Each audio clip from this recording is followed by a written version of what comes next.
Nous voyons des conflits qui font partie du monde et qu'on le retrouve dans le monde chrétien chez des personnes qui sont censées être complètement intégrées en Christ et surtout manifester les caractéristiques de Christ.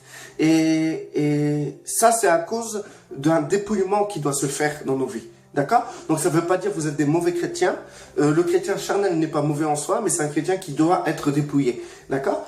Le chrétien spirituel, c'est celui qui a été dépouillé, on va dire, à un bon niveau quand même. D'accord? C'est quelqu'un qui a été dépouillé et qui réussit à se développer d'une manière plus spirituelle par rapport à ses émotions, par rapport à son intelligence, par rapport à sa volonté, par rapport à son psychisme.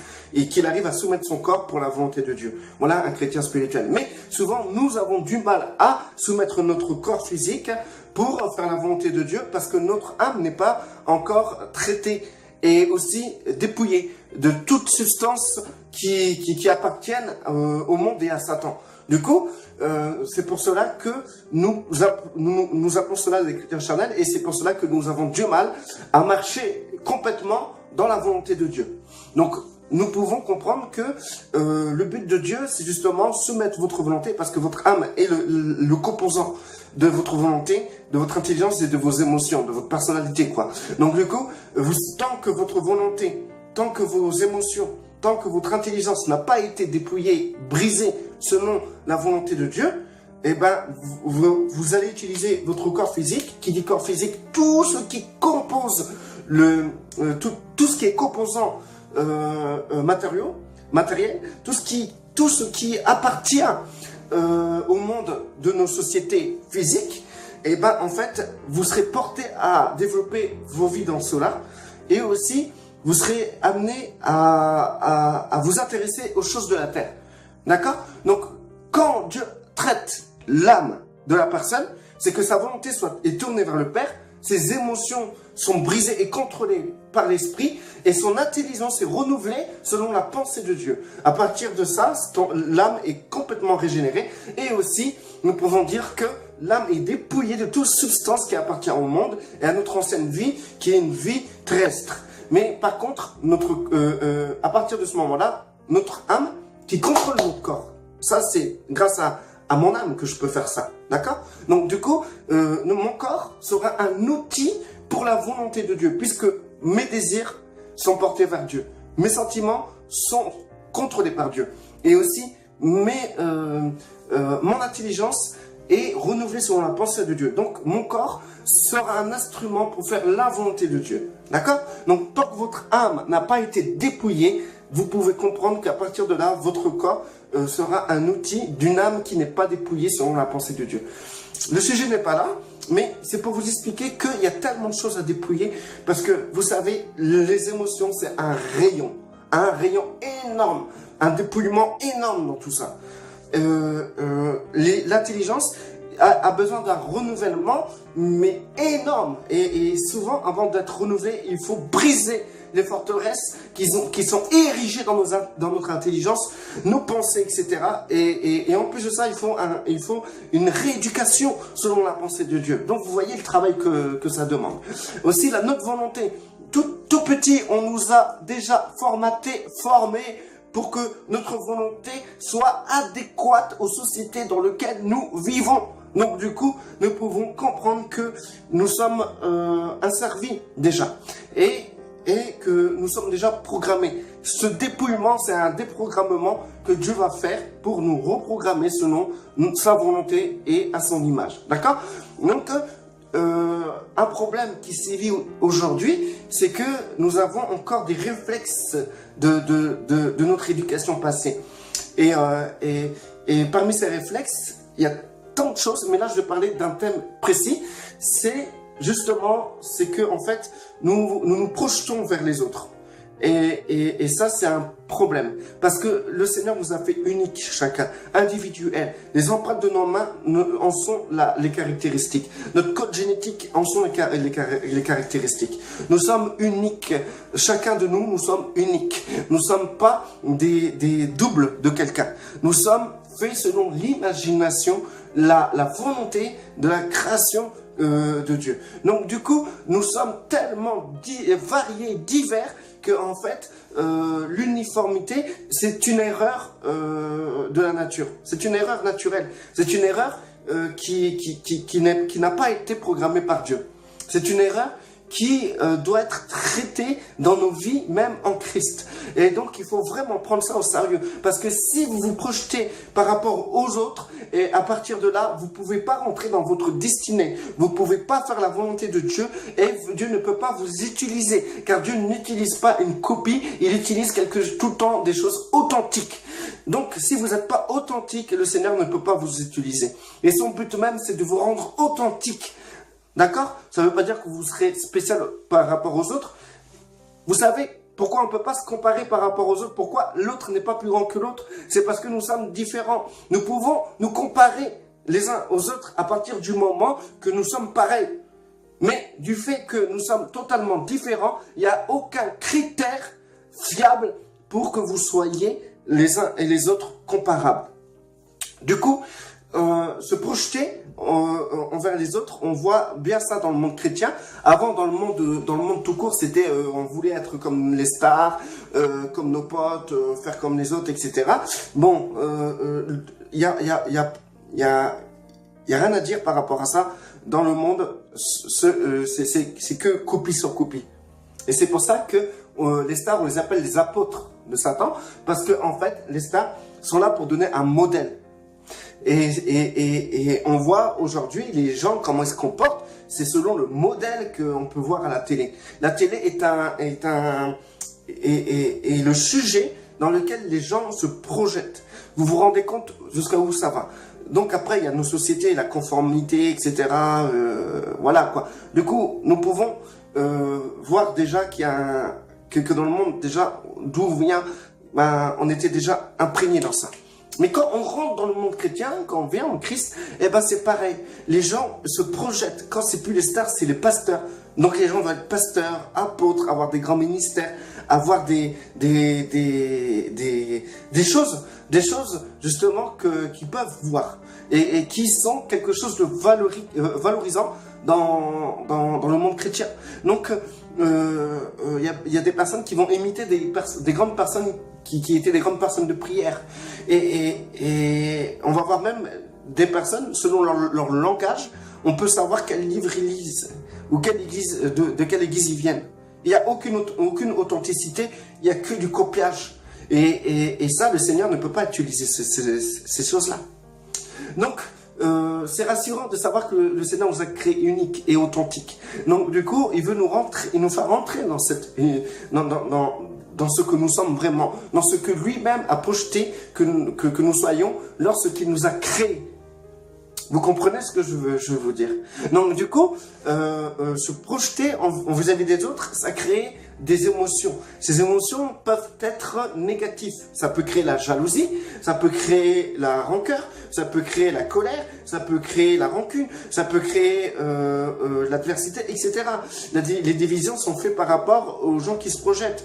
Quand les groupes se forment dans les assemblées, il y a tous des gens, il y a 10 personnes, par exemple, sur 10 personnes dans une assemblée, on peut retrouver 3 groupes et un solitaire. 3 groupes de 3 et un solitaire. Et ça, c'est toujours comme ça. Parce que les gens se projettent les uns aux autres. Et donc, quand on se projette sur quelqu'un et qu'on s'identifie à cette personne, eh ben, on va se rassembler avec cette personne. Et les autres qu'on n'arrive pas à s'identifier ou qu'on ne veut pas s'identifier, eh ben, ne seront pas partie du groupe. On les rejettera. Donc, ça crée la division. Ça crée aussi la frustration. On est frustré. Pourquoi? Parce qu'on voit l'autre être comme ça, mais on désire dans notre corps être comme lui. Et ça, c'est pas la volonté de Dieu. C'est pour ça que ça vous crée une émotion assez négative. Être frustré, c'est affreux. Donc, du coup, vous éloignez de la paix de Dieu. Et en plus de ça, Dieu ne peut pas vous utiliser. Il ne peut pas utiliser des gens frustrés. Il ne peut pas utiliser des gens qui veulent être comme les autres. Dieu a déjà un plan et des œuvres préparées personnellement pour vous. Donc, il n'est pas là pour vous amener dans des œuvres que d'autres font. Il est là pour vous amener dans des œuvres que d'autres ne peuvent pas faire parce que c'est tes œuvres. C'est les œuvres que Dieu a fait pour toi. Ce que toi tu es, c'est que Dieu l'a voulu. Et les œuvres qu'il a préparées d'avance pour toi, c'est pas des œuvres que d'autres doivent faire. C'est des œuvres que toi, tu dois faire. C'est tes œuvres à toi. C'est tes devoirs. C'est toi, c'est toi qui dois accomplir cela. Nous voyons dans la Bible, de toute manière, les identités des différents prophètes et aussi des différents hommes, Yeshua et des apôtres. Nous voyons que chacun était différent. Chacun avait un appel précis. Paul, ce qu'il devait faire, c'est pas ce que Pierre devait faire. Et ce que Pierre devait faire, c'est pas ce que Paul devait faire. Vous comprenez? Et Yeshua a même dit ouvertement, il a dit premièrement, il a dit vous ferez les mêmes choses que moi. Donc c'est-à-dire qu'il parlait pas qu'on serait tous crucifiés. Vous comprenez? Donc il ne faut pas prendre ça à la légère. Il ne faut pas dire oui, bah attends, t'as vu, Yeshua a dit qu'on ferait les mêmes choses que lui, alors ce que tu dis c'est n'importe quoi. Donc alors je te conseille de te mettre à genoux et de demander au Père si vraiment ta destinée c'est d'être crucifié pour que tu te prépares, hein, parce que Christ s'est préparé. Donc du coup, non, il parlait simplement les œuvres, c'est d'annoncer la bonne nouvelle, c'est délivrer les captifs. Et ça, c'est des œuvres qui sont, c'est des œuvres qui sont générales dans le peuple de Dieu. C'est prier pour les malades, ça concerne tout le monde. Délivrer les captifs, parler, annoncer la bonne nouvelle, etc. C'est général. C'est quelque chose que tout chrétien doit faire. C'est la mission de tout disciple du Christ. Maintenant, ce que je peux vous dire, c'est que tout ce qui concerne,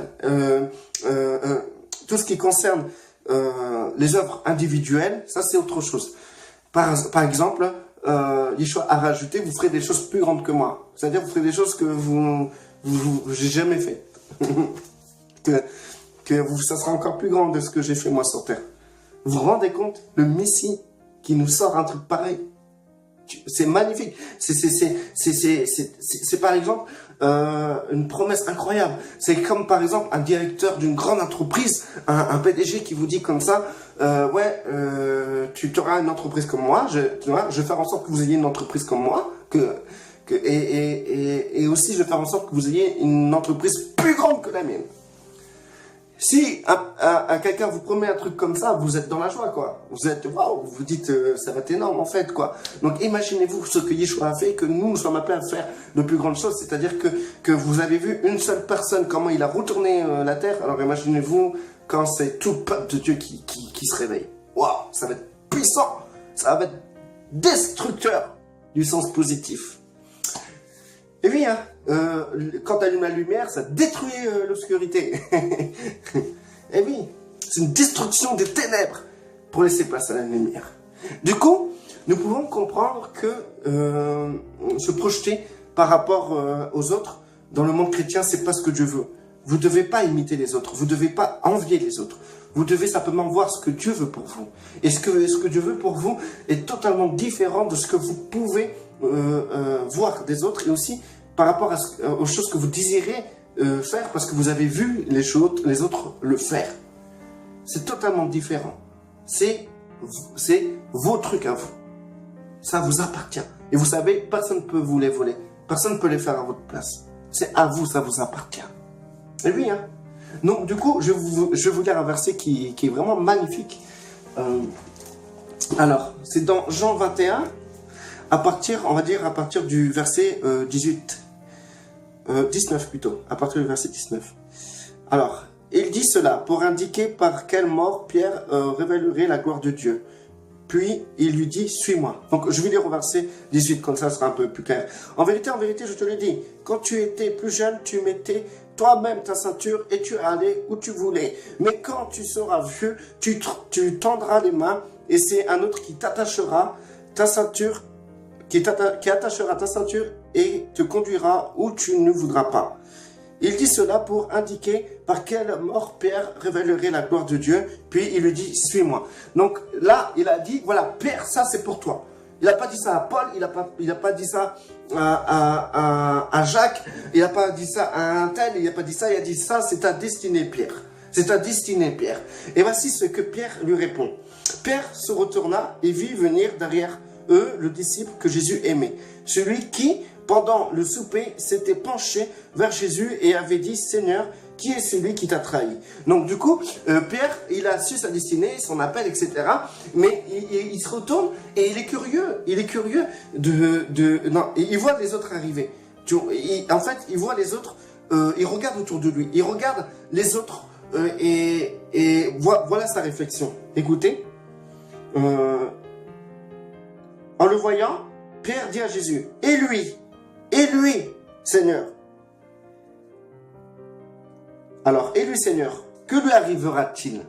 Voilà, c'est-à-dire et tout que à partir de là, Pierre a franchi une limite qui ne lui appartenait pas. C'est-à-dire qu'il s'intéresse aux autres et il s'intéresse à la destinée des autres. Et comme s'il voulait se projeter à travers les autres. Comme il était un peu jaloux, comme c'était le disciple que Christ aimait, que lui il aimait Christ, il vous dit, et lui, qu'est-ce qu'il a comme destinée, Seigneur, pour voir si elle était meilleure ou pas. D'accord? Alors Jésus lui dit, si je veux qu'il vive jusqu'à ce que je revienne, en quoi cela te concerne-t-il? Toi, suis-moi. Donc, la destinée des autres, à quoi cela vous concerne-t-il? Vous n'avez aucune part à leur destinée. C'est pas votre problème. Et le Seigneur vous dit cela. La destinée de ton frère là, à quoi te concerne-t-il? Tu te projettes sur tel et tel homme de Dieu, mais à quoi tu as à voir avec ces hommes de Dieu? À quoi ta destinée concerne-t-il ces hommes de Dieu? Toi-même, rentre, suis le Seigneur, rentre dans ton appel, rentre dans les œuvres que le Père a préparées d'avance et ne t'occupe pas de gens. Restez bénis.